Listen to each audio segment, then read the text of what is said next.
Hey everybody, how's it going? It's Eli here. I'm back with another book review. Finished up book 2 of the Mistborn trilogy, The Well of Ascension, and I just kind of wanted to talk about it. Again, this is going to be a video similar to the last book review I did. It's going to be uncut. I'm just going to try to keep it like authentic, and I don't know, I feel like I want it to be more conversational and not necessarily like a more edited and like scripted video like I did with the Iron Man video. And another thing I wanted to say is I'm also considering like making a separate channel to do my book stuff and keep this channel more like fitness related. But I don't know. I mean, let me know what you guys think about that. Anyway, so for the first little bit here, I wanted to talk just like spoiler free on this book. But I will be spoiling some things from like the first book. So overall, I give this book a 3.25 out of 5 stars. I thought it was good. I think I liked the first one a little bit more. I forget exactly what I gave. I think I gave it like a 4.5. So I guess a lot more, a whole point and a quarter more.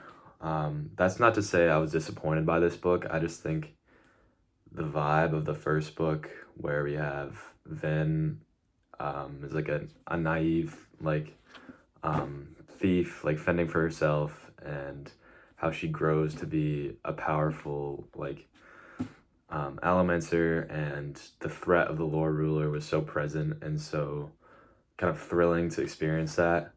Whereas while the scope expanded for this book, I feel like the plot was a little more scattered, and some of the character work with Vin took a little bit of a step back.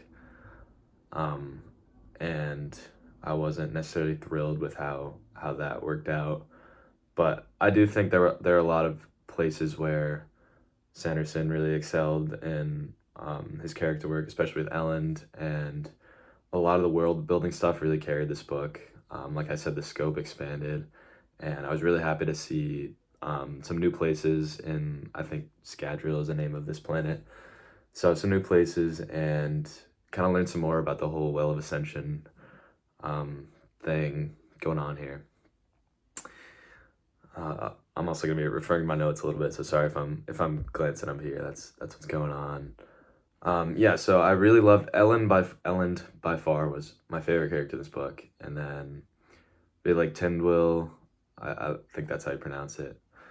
Orsor, Sazed, and Breeze. I think they were all. Well, I guess Tindwyl and Orsor are new characters, but the other ones really got a lot more depth, and I'm really happy with where Brandon took their characters.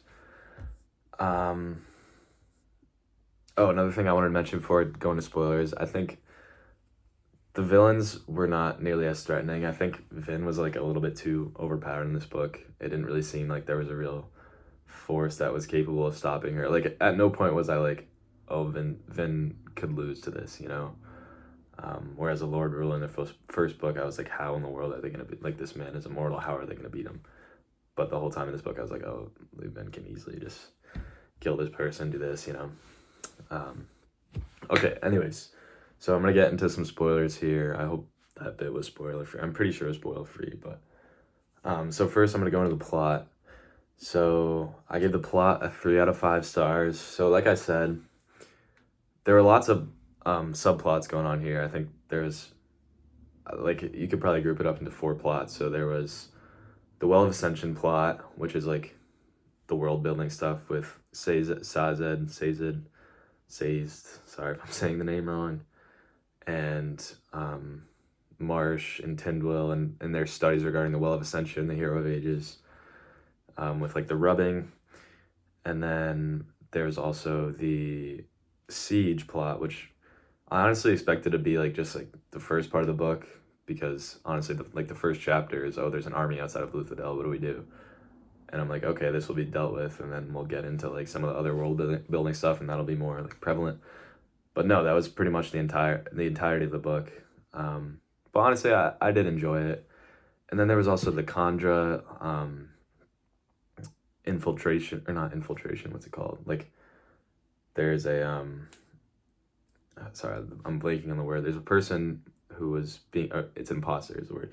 There's an imposter within Vin and Ellen's group, the crew, and they don't know who it is, but this Khandra killed one of their friends, and they're trying to discover who it is. This plot was a little less interesting for me. I mean, I was interested to see who the imposter was, although the way Sanderson wrote it, it seemed a lot more in the background. It seemed like it wasn't really that important to the characters, therefore I feel like as a reader it wasn't as important to me. But nonetheless, I was still somewhat interested to find out who it was. And then I guess the last one was the Zane Straff plot line, where we get a lot of Zane's character and his interactions with Vin, and that whole thing just, like, it really just didn't work for me. I didn't really buy it. I didn't think that Vin should have ever even, like, questioned her love for Ellen, or, like, even considered the whole point of the first book was her beginning to trust and love, and it seemed like it was such, like, a inconsistency in her character, where she came to, like, even consider being with this, like, sketchy dude. And I don't know, for some reason it just didn't really work for me. So yeah. And then as for the ending, or I guess, well, I want to talk about the siege a little bit more. I think all the stuff with Ellen's character there, him becoming a king, and how he handled the armies and all that stuff, I thought was really good. And then the ending with Vin inside the Well of Ascension and her getting this power, and then the whole, like, do I give it to Ellen because he's dying in front of me, or do I release it? And then I'm like, okay, I've seen this before, right? Like, she's gonna be like, oh, I have to give this power up, do the right thing, and then let Ellen die for the greater good. But the way the plot twist works is Brandon Sanderson writes it as letting go the power was actually, like, releasing this evil entity. And I think that was, like, brilliantly done, and I'm very excited. That's one of the main reasons I'm really excited to see what this, like, entity.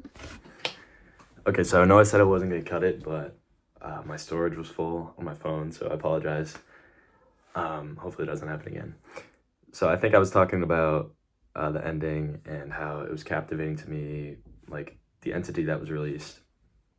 And so with that, I kind of want to go into, like, the world building.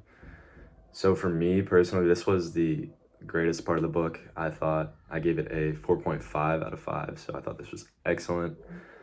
I was very captivated by Sazed and Tindwell's studies, as well as, like, the rubbing that Sazed took towards the beginning of the book, and how, like, that whole, like, all of the excerpts, if that's the right word for that, at the beginning of, like, each chapter, kind of, like, hinting at certain things, as well as just overall, I think we learned a lot about not only the world itself, with, like, seeing all the different places, because in the beginning I think Sazed was in, like, the southern dominance, and we get to see some of these other, like, plantations and how people are living out there.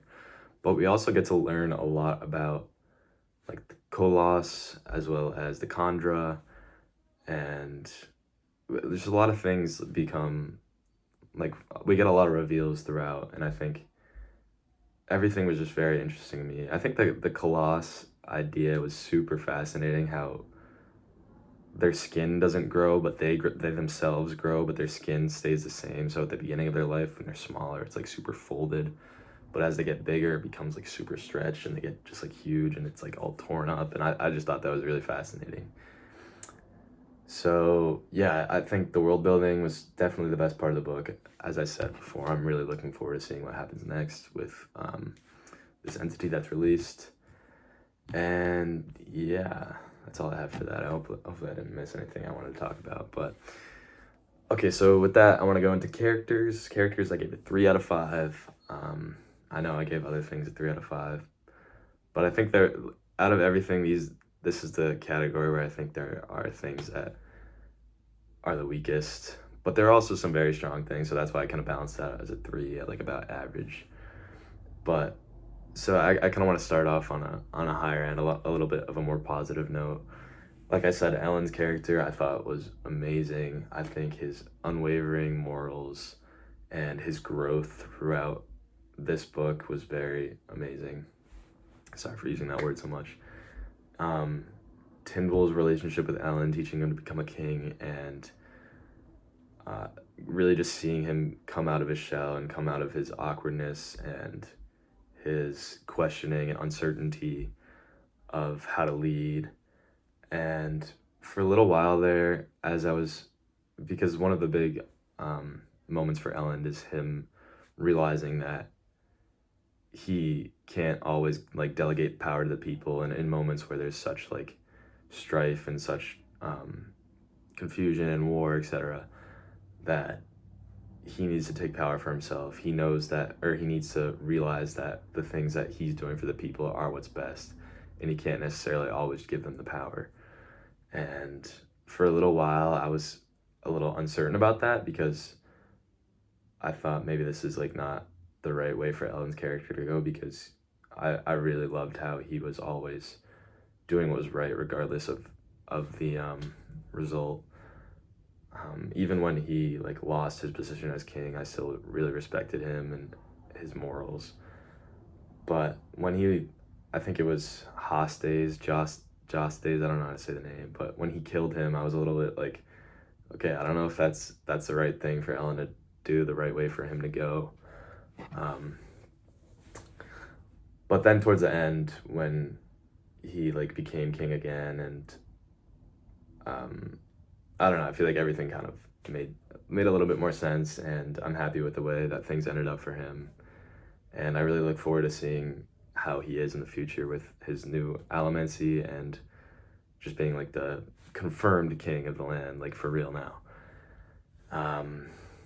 And then some other people I really enjoyed Breeze. We got some POV chapters and sections for Breeze, and we get to really see some of his inner monologue and how he's a lot more kind-hearted than he really puts on, and he's constantly soothing people, not necessarily to like bend them towards his will, but just to make them like better people. And I think that's not something we really were able to see before, because we weren't really in his head and his perspective. But when we get that, it really shows us a little bit more about him that we didn't get before, and I really enjoyed that. Really came to respect him a little bit more.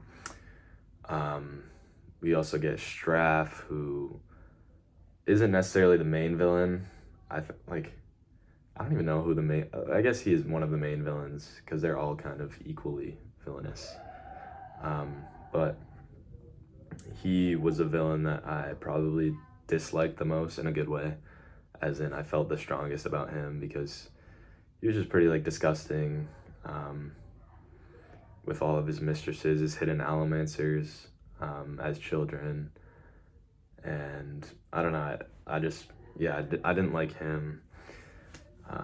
Set, I was a little bit less, I cared a little bit less about him. I was a little bit more apathetic. I just think that he didn't really have too strong of like an impact on the page. And we kind of discover like he was a fraud the whole time, which I kind of did like that. A little bit of a discovery to who he truly was towards the end. So yeah. And then Tyndall was a very welcome addition to this book. I think she's a very strong character. I love the things that she like did to Ellen to make him grow, and her relationship with Sazed was really captivating. How it's like she at first was very hesitant because he was like trustful, I guess is the right, I don't know if that's the right word, member of like the synod or like the keepers. He was always kind of being a little bit devious and deviating from the proper keeper path, and their relationship growing was very captivating to me. And kind of despite their like conflicts, coming to love each other and accepting the love that they have for each other. So yeah, that was great. And then I really liked Orsur's relationship with Vin, despite like him ultimately being a traitor at the end. I thought that him being the traitor really spoke even more to their relationship and how comfortable he was really becoming with Vin, because he ultimately, like throughout the whole book, he was talking about the contract, right? How like betraying the contract is to die or worse, and he ends up betraying the contract because he feels strongly for Vin and realizes that she is a better person than Zane, who he was like intended to serve. So I thought that was well done.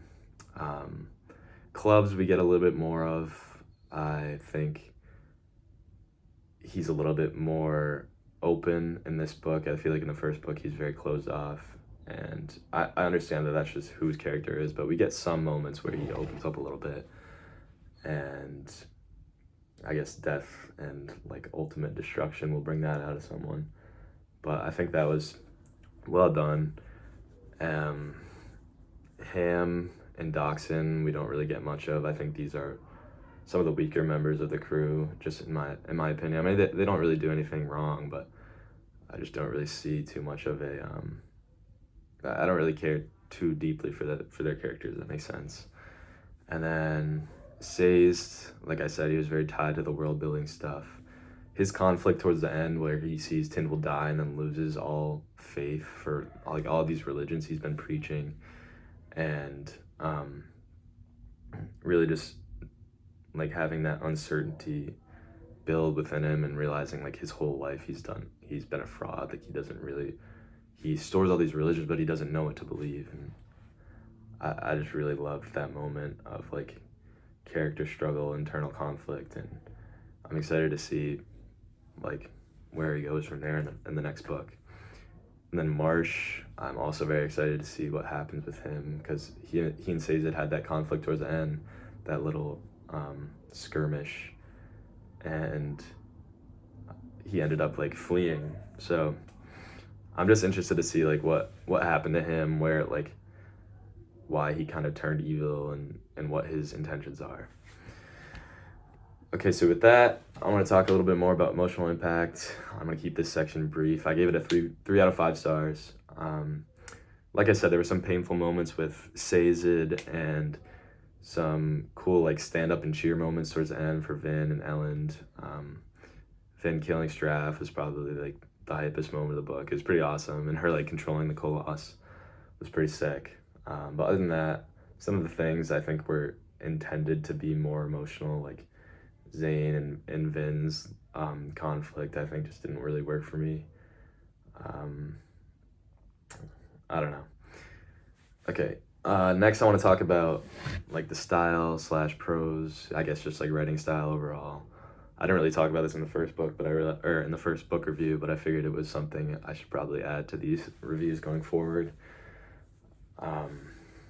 It's not something I typically pay too much attention to. I think I'm still too like naive of a reader to really realize like the differences, or I guess not realize, but just like value the differences in the way people write to the extent that I will in the future. So that's why I'm still like a little bit iffy on what to say for this section, but I think the prose was obviously very similar to the first book.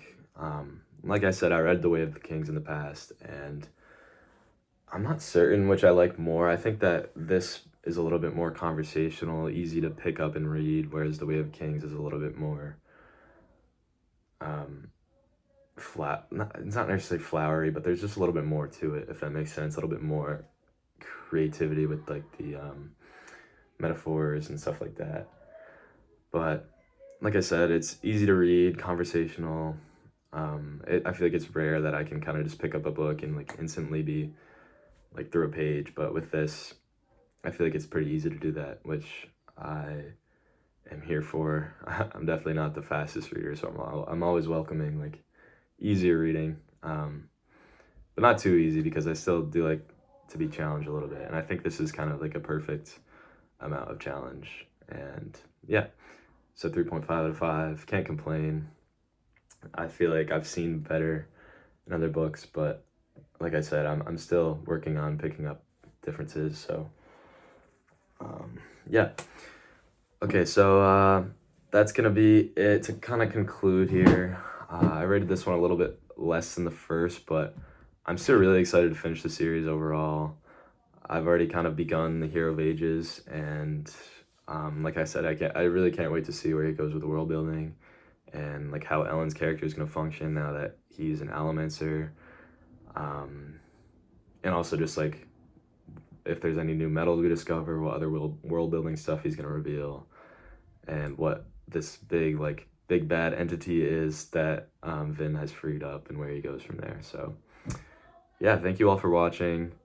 I hope you have a great day, and I'll catch you for the next video. I'm actually gonna work on I've done some filming for another like fitness Ironman update, so I'll try to get that edited and out soon. But for now, hopefully this will hold all the fans over. I actually wanted to say thank you guys because I got like 9 subscribers from the last like video, which is really incredible. I always tell like my girlfriend, because I kept updating her on like all the views and subscribers I was getting from that.